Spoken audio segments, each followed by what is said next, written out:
بسم اللہ الرحمن الرحیم۔ السلام علیکم دوستوں، ایک بار پھر سے خوش آمدید۔ ناظرین کرام، اس ویڈیو میں آپ کو آج حیض کی مکمل ہسٹری بتانے جا رہا ہوں۔ حیض کے متعلق سورۃ البقرہ پارہ نمبر 2 آیت نمبر 222 میں اللہ تعالیٰ کا ارشاد ہے، اور تم سے پوچھتے ہیں حیض کا حکم، آپ فرماؤ وہ ناپاکی ہے، تو عورتوں سے الگ رہو، حیض کے دنوں اور ان سے نزدیکی نہ کرو جب تک پاک نہ ہو لیں، پھر جب پاک ہو جائیں تو ان کے پاس جاؤ جہاں سے تمہیں اللہ نے حکم دیا۔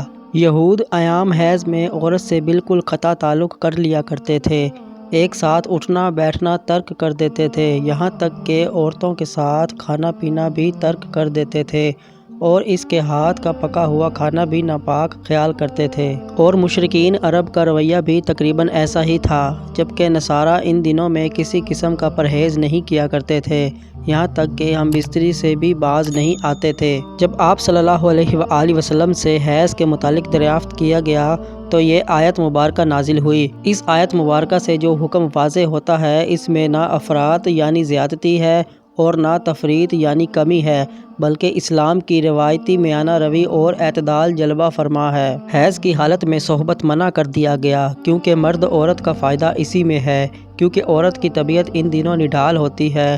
یہ عمل اس کے لیے بھی ناگوار خاطر ہوتا ہے، خون بہرحال نجس و غلیظ ہے، ایسی حالت میں مقاربت کو طبی لحاظ سے بھی انسان پسند نہیں کرتا، بلکہ ایسا کرنے سے بعض اوقات نفرت پیدا ہو جاتی ہے۔ لیکن ساتھ اٹھنے بیٹھنے کھانے پینے کو اسلام نے جائز رکھا ہے، کیونکہ اس میں کوئی حرج نہیں۔ حیض کے لغوی معنی۔ لغت میں حیض کا معنی سیلان بہنا ہے، چنانچہ کہا جاتا ہے جب اس میں پانی بہنے لگے۔ حیض کی شرعی تعریف۔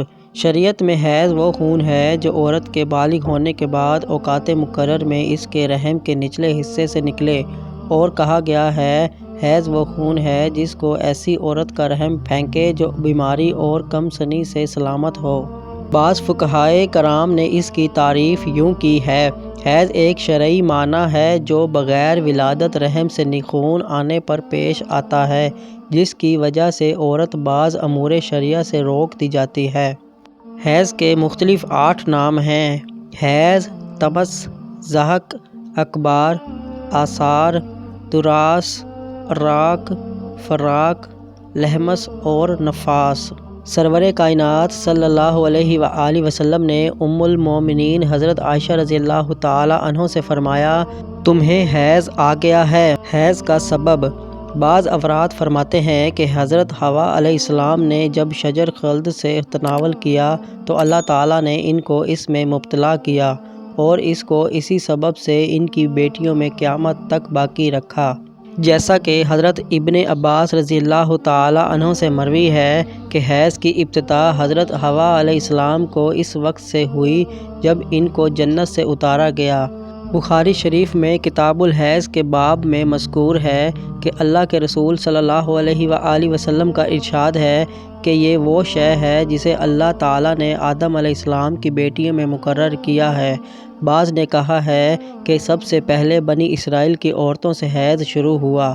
شاید اس کا مطلب یہ ہو کہ سب سے پہلے حیض کے احکام بنی اسرائیل پر آئے، جیسا کہ حضرت عبداللہ ابن مسعود رضی اللہ تعالی عنہ سے عبد الرزاق سے روایت کرتے ہیں کہ بنی اسرائیل کے مرد عورت یکجا نماز پڑھا کرتے تھے، اس میں مرد عورت ایک دوسرے سے تعلقات قائم کر لیتے تھے۔ اللہ تعالیٰ نے عورتوں پر حیض کی وجہ سے پابندی لگا دی اور ان کو مساجد میں آنے سے روک دیا۔ رحم سے خون کا برآمد ہونا اس کا رکن کہلاتا ہے۔ حیض کی شرط یہ ہے کہ اس خون سے پہلے نصاب طہر یعنی 15 دن مکمل گزر چکے ہوں، اور یہ خون 3 دن سے کم بھی نہ ہو، یعنی 2 حیضوں کے درمیان کم از کم 15 دن کا فاصلہ ضروری ہے۔ حیض کی مقدار میں کمی بیشی ہوتی رہتی ہے، اس کا وقت 9 سال کی عمر کے بعد سے ہے، اور ثبوت حکم خون کے برآمد ہونے سے شروع ہوگا۔ حیض کے 6 مختلف رنگ ہیں: سرخ، سیاہ، سبز، زرد، گدلا اور مٹیالہ۔ حائضہ عورت ایام حیض میں ان 6 رنگوں میں سے جس رنگ کا بھی خون خود سے خارج ہوتا دیکھے، سب حیض میں شمار ہوگا، یہاں تک کہ خالص سفید رطوبت نظر آنے لگے۔ حیض آنے کی کم از کم عمر 9 سال سے 12 سال ہے، اور حیض ختم ہونے کی عمر بالعموم 55 سال ہے۔ اس عمر والی عورت کو آنسا اور اس عمر کو سن ایاس کہتے ہیں۔ اگر 55 عمر کے بعد کسی کو حیض آئے اور خون سرخ یا سیاہ ہو تو یہ حیض ہے، اور اگر زرد، سبز، خاکی ہو تو حیض نہیں۔ بالغہ عورت کے بدن میں فطرتاً ضرورت سے کچھ زیادہ خون پیدا ہوتا ہے کہ حمل کی حالت میں وہ خون بچے کی غذا میں کام آئے اور بچے کے دودھ پینے کے زمانے میں وہی خون دودھ ہو جائے، اور ایسا نہ ہو تو حمل اور دودھ پلانے کے زمانے میں اس کی جان پر بن آئے۔ یہی وجہ ہے کہ حمل اور ابتدائی شیر خوارگی میں خون نہیں آتا، اور جس زمانے میں نہ حمل ہو اور نہ دودھ پلانا ہو تو وہ خون اگر بدن میں سے نہ نکلے تو قسم قسم کی بیماریاں پیدا ہو جائیں۔ حیض کی مدت کم سے کم 3 دن 3 راتیں یعنی پورے 72 گھنٹے ہے۔ اگر 1 منٹ بھی کم ہے تو حیض نہیں، اور زیادہ سے زیادہ مدت 10 دن 10 راتیں ہیں۔ عموماً خواتین میں اس بات کی غلط فہمی پائی جاتی ہے کہ اگر 1 یا 2 دن خون آئے تو وہ اس کو بھی حیض سمجھتی ہیں اور نماز وغیرہ چھوڑ دیتی ہیں۔ یہ ذہن نشین رکھیں کہ 3 دن سے کم مدت کا خون ہرگز حیض نہیں، بلکہ 72 گھنٹے سے ذرا بھی پہلے خون ختم ہو جائے تو حیض نہیں۔ بعض کو مسلسل نہیں آتا، کمزوری یا بیماری کی وجہ سے وقفے وقفے سے آتا ہے، مگر 3 دن آتا ہے، لیکن 3 دن 10 دن میں پورے ہوتے ہیں۔ تو اسی طرح عموماً 10 دن کے بعد اگر خون آ جائے تو خواتین اس کو حیض سمجھتی ہیں۔